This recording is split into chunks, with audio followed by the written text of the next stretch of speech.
Hello everyone, welcome back to my channel. तो यहाँ पे देखेंगे हम 27 जनवरी के द हिंदू में हमें क्या क्या पढ़ना है। तो चलिए स्टार्ट करते हैं। पहला है India France defence tie taken a leave. ठीक है, तो आपको पता है इस बार के हमारे जो चीफ मिनिस्टर थे, सॉरी चीफ गेस्ट थे, not chief minister, chief guest थे रिपब्लिक डे के, वो थे फ्रांस के प्रेसिडेंट।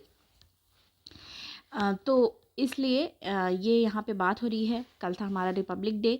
कल न्यूज़पेपर नहीं आया था क्योंकि आपको पता है जब कुछ भी रहता है उस दिन नहीं आता, और कई बार तो फेस्टिवल के दूसरे दिन भी नहीं आता। ठीक है, पर कल नहीं आया था, तो आज 27 जनवरी का आया है जो कि हम डिस्कस करने वाले हैं।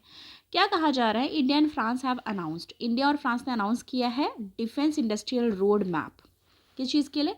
For cooperation on the defence production, future collaboration on code design and code development. ठीक है, of military hardware as well as key agreement on space cooperation, official से इतने बताया। फिर उसके बाद क्या कह रहे हैं? रोड मैप जो था, the road map was part of number of agreement जो दोनों कंट्रीज़ के बीच में था।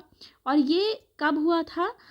जब पीएम नरेंद्र मोदी और जो फ्रेंच प्रेसिडेंट थे इमैनुअल मैक्रोन, वो जौनपुर में मिले थर्सडे को। ठीक है, तो उस दौरान ये हुआ।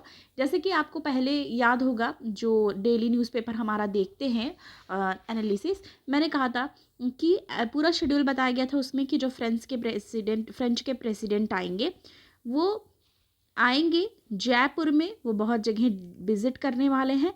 जयपुर में वहाँ पे, ठीक है, वहाँ पे विजिट करने वाले थे। फिर उसके बाद वहाँ पे रैली और ये सब जैसे वहाँ चीज़ें ऑर्गेनाइज की गई थी उनके लिए। उसके बाद वो वहाँ पे दिल्ली आए 25 की नाइट को। 26 को हमारा ये जो कर्तव्य पाथ बनाया गया है, वहाँ पे जो भी हमारा कार्यक्रम था 26 जनवरी यानी गणतंत्र दिवस का, वो किया गया था। तो थर्सडे को ही जयपुर में ही ये चीज़ें जो है वो क्या कर ली गई थी, इन दोनों लोग के बीच में बातें हुई और seal during the talk between the prime minister and PM of our country. ठीक है, हो गया, दोनों लोग के बीच में बातचीत की गई इससे related. However differences over some of the language on the road map held up a joint statement. Joint statement by two nation several hours तक हुआ, और फिर इसको क्या हुआ, बिफोर इट वाज रिलीज़ करने से पहले बात हुई, डिस्कशन हुआ, उसके बाद रिलीज़ किया गया। कब? फ्राइडे को। आज तो सैटरडे है, यानी कि कल रिलीज़ किया गया, बताया गया। तो इसमें क्या कहा, जो 30 आवर्स विजिट रहा उनका इंडिया में, 30 घंटे के लिए वो यहाँ पर रहे। और ये बताया जा रहा है कि two side also signed a new agreement, नए एग्रीमेंट्स भी साइन किए गए हैं दोनों कंट्री के बीच में, डिफेंस स्पेस पार्टनरशिप से रिलेटेड, और कोलैबोरेट किया गया है स्पेस। ठीक है, स्पेस से रिलेटेड यहाँ पे कोलैबोरेशंस भी करे गए हैं। एंड MOU यानी कि मेमोरेंडम ऑफ अंडरस्टैंडिंग भी साइन करी गई है कोऑर्डिनेट करने के लिए सैटेलाइट लॉन्च के लिए। तो ये सारी चीज़ें याद रखनी है, किस किस क्षेत्र में हुआ, क्वेश्चन आए तो हमें ये सब याद रखना है। अलॉन्ग विद अदर एग्रीमेंट, जैसे कि पार्टनरशिप हुआ एनर्जी में, डिजिटल हेल्थ के लिए, एग्रीकल्चर के लिए और एजुकेशन के लिए। ठीक है, इन सब चीज़ों में हुआ। While the two countries did not announce any progress on negotiation for big ticket government to government deals on the fighter jet engine and submarine, तो ये सारी चीज़ें यहाँ पे हुई। 2 mega multi billion dollar defence deal भी हुई है। Defence deal in the pipeline, मतलब अभी डील कंफर्म नहीं हुई है। इन दी पाइपलाइन मतलब कि ऐसा रखा गया है कि ये हो सकती है, मतलब फाइनल किया गया है, फाइनलाइज किया गया है mega multi billion dollar defence deal दोनों कंट्रीज़ के बीच में। 26 Rafale M fighter jet for Indian navy aircraft carrier, और 3 additional Scorpene class conventional submarine भी हैं जो कि करेंटली कॉस्ट नेगोशिएशन फेज पे है, मतलब फाइनलाइज नहीं हुआ है, पर किस स्टेज पे है अभी बातचीत करके, कॉस्ट नेगोशिएशन फेज, मतलब कॉस्ट डिसाइड होता है ना कि कितने में लेना है, क्या डील साइन होगी, उसकी बात हो रही है। फोकस और प्रायोरिटी की बात करें, प्रायोरिटी और फोकस की of the industrial defence road map is to actually identify opportunity for partnership in the defense industrial sector and prioritize co-design, co-development, co-production। Press visa restrictions की बात हो रही है यहाँ पे। ठीक है। उसके बाद India France ties are believe to have been strengthening by mister Macron accepted of mister Modi. Republic Day invitation उन्होंने एक्सेप्ट किया, made only about a month in advance after US President Joe Biden expressed his inability to come to India for Republic and Quad Summit। ठीक है, तो क्या हुआ कि जब उनकी इनएबिलिटी उन्होंने शो की, एक्सप्रेस की अपनी, उसके बाद 1 महीने पहले इनको इनवाइट किया गया और इन्होंने एक्सेप्ट करा। This was mister Macron third visit, ये इनका तीसरा विजिट है। मैंने आपको 24 या 25 वाले में ही मैंने सारी इन्फॉर्मेशन आपको दी थी, कब क्या आएंगे, कब कब आ चुके हैं। जैसे कि मैंने बताया था आपको कि इसके पहले भी आउटसाइड, जैसे अभी इस बार क्या हुआ कि दिल्ली में आए हुए थे, आउटसाइड वो जयपुर में रुके थे। इसके पहले जब फ्रेंच प्रेसिडेंट आए थे तो वो पंजाब में रुके थे, और 3 बार कब कब विजिट हुआ है, तो वो सारी चीज़ें मैंने आपको इसके पहले वाले जो वीडियो मैंने अपलोड करा था उसमें सब कुछ डाला है, वो जिन्होंने नहीं देखा जाके देख लेना। 6th time French president has been invited to Republic Day, maximum number for any country. तो सबसे ज़्यादा कौन सी कंट्री है जिसको बुलाया गया है रिपब्लिक डे, जो आए हैं रिपब्लिक डे, तो ये हो गए, बोला जा रहा है ना रिपब्लिक डे के लिए, तो ये नाम आप याद रख लो, फ्रांस का। ठीक है, तो ये हमने यहाँ से क्या कर लिया, देख लिया हमें कौन कौन सा यहाँ से ये फर्स्ट पेज पे था हमारा इंपॉर्टेंट। दूसरा देखो, Israel must take measures to prevent genocide act. तो बोल रहे हैं कि जेनोसाइड एक्ट को प्रिवेंट करने के लिए इजराइल को क्या करनी चाहिए, मेजर्स लेने की ज़रूरत है। कहाँ पे, गाज़ा में, एंड परमिट एड। ठीक है, तो ICJ बोल रही है Israel must prevent genocide act, कहाँ पे, गाजा में, एंड अलाउ ह्यूमैनिटेरियन एड। ठीक है, ह्यूमैनिटेरियन एड को बढ़ावा दिया जाए और प्रिवेंट किया जाए जेनोसाइड एक्ट इजराइल में, ऐसा इंटरनेशनल कोर्ट ऑफ जस्टिस की तरफ से बोला गया है। टॉप कोर्ट ने फ्राइडे को बोला है।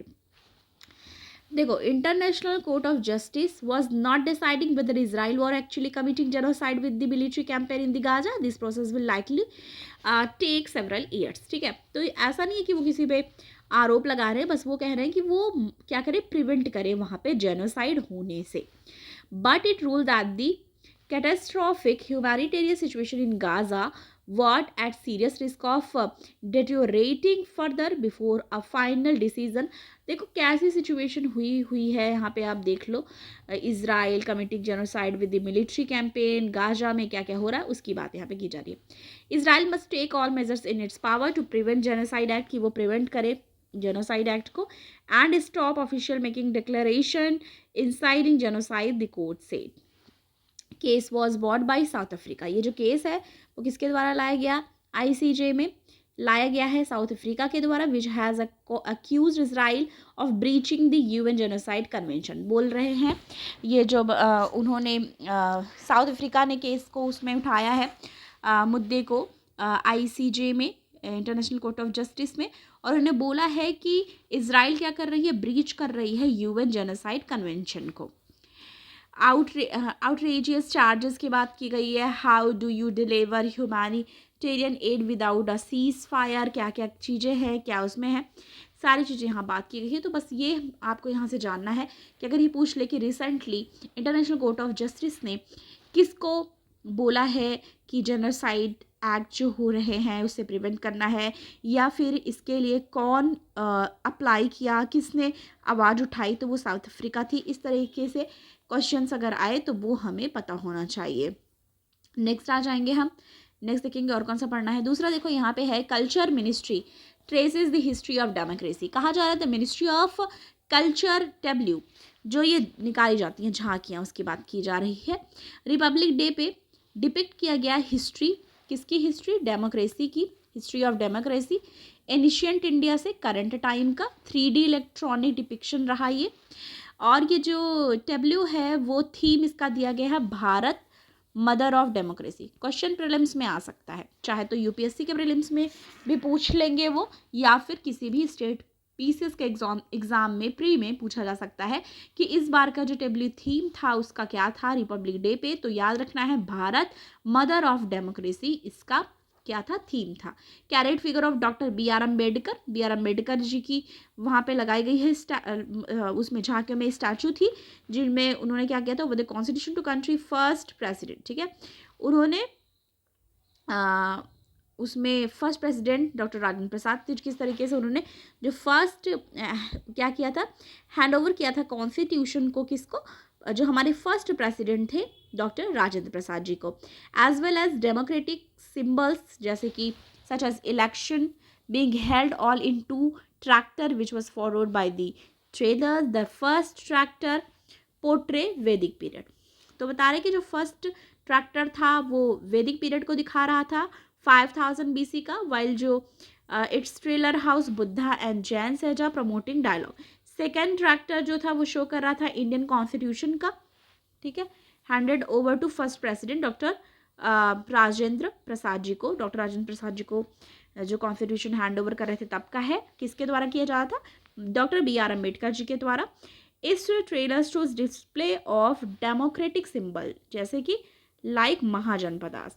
अब देखो कितने सारे क्वेश्चन इन सब से निकल सकते हैं प्रीलिम्स में, जिन्होंने भी कवर कर लिया होगा ऑलरेडी वो जानता होगा। अच्छा हाँ, मैं एक चीज़ और करने वाली हूँ, डोंट वरी, अभी हमारा जनवरी चल रहा है, हमारे पास फेब है, फेब, मार्च, अप्रैल, मई में हमारा एग्ज़ाम है। तो अब हम सबकी शॉर्ट नोट पढ़ने वाले हैं, ठीक है, शॉर्ट नोट्स हम करने वाले हैं। एंड आई एम सॉरी, अब आपको रेगुलर वीडियो उस पर शॉर्ट नोट के भी मिलेंगे जिससे आप लास्ट मोमेंट में उसको तैयार कर पाओ। तो अब जैसे जिन्होंने ऑलरेडी पढ़ रखा है उनकी बात मैं कर रही हूँ यहाँ पे, जैसे कि 2-3 चीज़ें आ गई। अब जैसे डेमोक्रेसी की बात हुई है तो इसका आपको पॉलिटी में याद रखना है कि डेमोक्रेसी कहाँ से रिलेट, पूरी चीज़ें दी गई हैं, किस आर्टिकल, किस अमेंडमेंट, क्या क्या चीज़ें हैं डेमोक्रेसी के अंदर, ठीक है। प्रियम्बल से क्वेश्चन बन सकता है, पहली चीज़ जहाँ से क्वेश्चन बन सकता है, हमें जानना कैसे है कि करंट से कैसे कनेक्ट होता है। दूसरा वैदिक पीरियड, एनिशियंट वाले पे जाओगे आप, वैदिक पीरियड से रिलेटेड आपको वहाँ पे चीज़ें मिल जाएंगी, वो वाला टॉपिक नहीं छोड़ना। अच्छा, अभी अगर किसी को बिल्कुल भी क्लू नहीं है, एकदम से बिगनर है, उसको ये जानना है कि मुझे कैसे पता चलेगा कि किस टाइप के क्वेश्चंस आएंगे, आपको गूगल पे जाना है और वहाँ पे टाइप कर देना है UPSC प्री क्वेश्चन रिलेटेड वैदिक पीरियड, करेक्ट, ऐसा आपको वहाँ पे क्या कर देना है, सर्च कर देना है गूगल पे, तो ढेर सारे आ जाएंगे।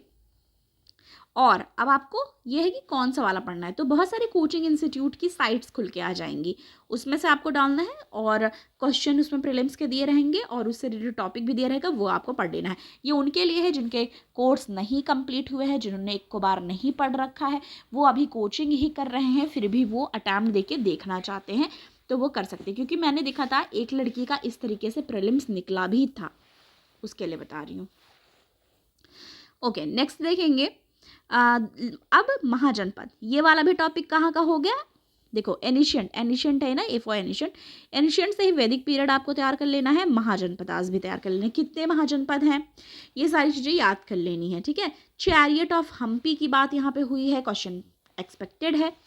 और कॉन्स्टिट्यूशन असेंबली जो लक्ष्मीकांत से आपकी कॉन्स्टिट्यूशन असेंबली, और साथ ही साथ डेमोक्रेसी और इलेक्शन थ्रू इलेक्शंस वाले पोर्शंस जो हैं वो लक्ष्मीकांत से आपको क्या कर लेना है, पढ़ लेना है थ्रू एन LED स्क्रीन। तो वहाँ पे ये सारी चीज़ें डिस्प्ले करी गई थी, थ्रू LED स्क्रीन डिस्प्ले की जा रही थी। Bharat the ancient land of wisdom not only birth profound spiritual teachings but also nurture the seed of democracy और फिर क्या है, flourishing long before the rest of the world recognise its significance. और 75th republic day celebrations है ये हमारा। और democratic spirit in the ancient India was not merely a political ideology but is a holistic ethos encompassing the realms of spirituality and society. और ये जो W है वो 3D इलेक्ट्रॉनिक डिपिक्शंस था, जिसमें क्या हुआ, was made using a anamorphic display use किया गया था, crafted with the special LED screen उस पर लगाई गई थी। 90 second continent offer immersive experience visible to the naked eye specially from 120 degree angle. तो ये सारी चीज़ें यहाँ पे बताई गई हैं। कल्चर मिनिस्ट्री ने मतलब डेमोक्रेसी, महाजनपद और वैदिक पीरियड को दर्शाया गया है यहाँ पे, तो क्वेश्चन इससे पूछा जा सकता है, इसलिए आपको ध्यान में रखना है, ठीक है।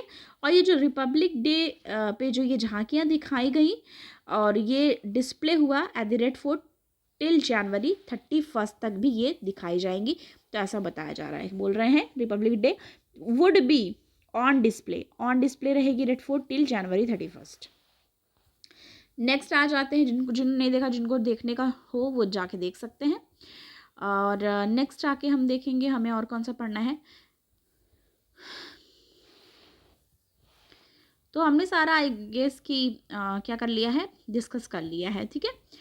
तो यहाँ पे वॉर सिचुएशन जो चल रही है उसको लेके है, फ़लस्तीन, गाजा, हमास, ये सब बात हो रही है यहाँ पे। और UK citizen convicted on spying charge in China, ये सारी चीज़ें ऐसे दी हुई हैं न्यूज़ के तौर पे। Germany sees wave of protest against rise of far right extremist की बात कर रहे हैं ये लोग, इन्वेस्टिगेशन की बात कर रहे हैं, नाजी पॉलिसीज़ और ये सब पे, ठीक है। और अटैक और ये सब जो हो रहा है, ये स्पोर्ट्स वाले पेज पे हम आ गए हैं, ठीक है। तो बस आज के लिए इतना ही था। कल रिपब्लिक डे था तो कल न्यूज़पेपर नहीं आया था, जो भी आज आया था वो हमने ऑलरेडी डिस्कस कर लिया है। आई होप, अच्छा हाँ एक चीज़ ये आपको नहीं बताया मैंने, ये वाला Airbus Tata to set up India's first private chopper assembly line, ठीक है।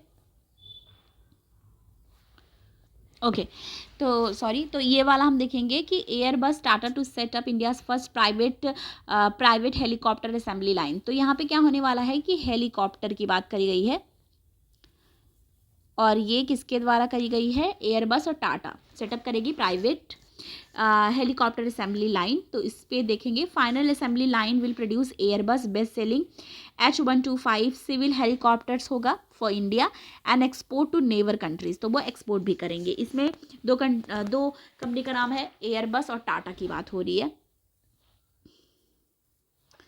क्या कहा जा रहा है, the backdrop of French president Emmanuel Macron, इन्होंने विजिट किया इंडिया में, हमारे चीफ गेस्ट रहे हैं ये रिपब्लिक डे परेड के। तो एयरबस हेलीकॉप्टर ने अनाउंस करा है that it is partnering with the Tata group. तो एयरबस क्या करेगी, पार्टनरशिप करेगी किसके साथ, तो आप याद कर लो, Airbus Tata to set up India's first private copter assembly line की बात की गई है। तो एयरबस यहाँ पे क्या करने वाली है, टाटा के साथ मिल करके पार्टनरशिप करके टाटा ग्रुप के साथ स्टैब्लिश करेगी फाइनल असेंबली लाइन, ठीक है, for civil helicopter in the country, making it India's first helicopter assembly facility in private sector. Under the partnership, the FAL will produce Airbus best-selling H125 single engine civil helicopter होगा ये for India, और export भी ये करेंगे दूसरी neighbour countries में, ऐसा company ने बताया है। Under this partnership Tata advance system limited ने क्या कहा है, जो सब्सिडरी है टाटा ग्रुप की वो करने वाली है setup facility along with the Airbus helicopter. और जो एयरबस और टाटा है वो ऑलरेडी सेटअप किया है उन्होंने FAL कहाँ पे, बड़ोदरा में, C295 military transport aircraft as a part of contract to supply 56 aircraft to air India. तो मतलब आपको यहाँ से बस ये चीज़ जानने की ज़रूरत है, 2 years और ये FAL और ये सब की बात की जा रही है। H125 की एयरबस करेंटली $750 million वर्थ है sourcing from India every year, और ग्लोबल सप्लाई चेन इनकी एक्सपेक्ट की जा रही है कि $1.5 billion पर ईयर होगी बाय 2026 तक, ऐसा कंपनी ने बताया है, उनके फिजिकल डेटा है ये। तो यहाँ से आपको एक इन्फॉर्मेशन जो कि बहुत ही इंपॉर्टेंट मिली है, देखो यहाँ पे H125 single engine helicopter that outclasses other helicopter in the category according to Airbus. Airbus ने क्या कहा है, said the statement it will also do testing qualification and delivery of H125 to customer in India and the region. तो वहाँ पे क्या करने वाले हैं, टेस्ट भी करेंगे। तो ये सारी चीज़ें देखो इन्फॉर्मेशन ये बहुत ज़्यादा इम्पॉर्टेंट है कि एयरबस क्या करने वाली है, पार्टनरशिप करेगी, partnering with the Tata group, establish करेगी final assembly line FAL, private helicopter. ठीक है, तो ये याद रखना है, इंपॉर्टेंट है। तो बस ये था जो आज हमें थोड़ा सा डिस्कस करना था। Thank you. वीडियो पसंद आया हो लाइक करें, शेयर करें, सब्सक्राइब करें। थैंक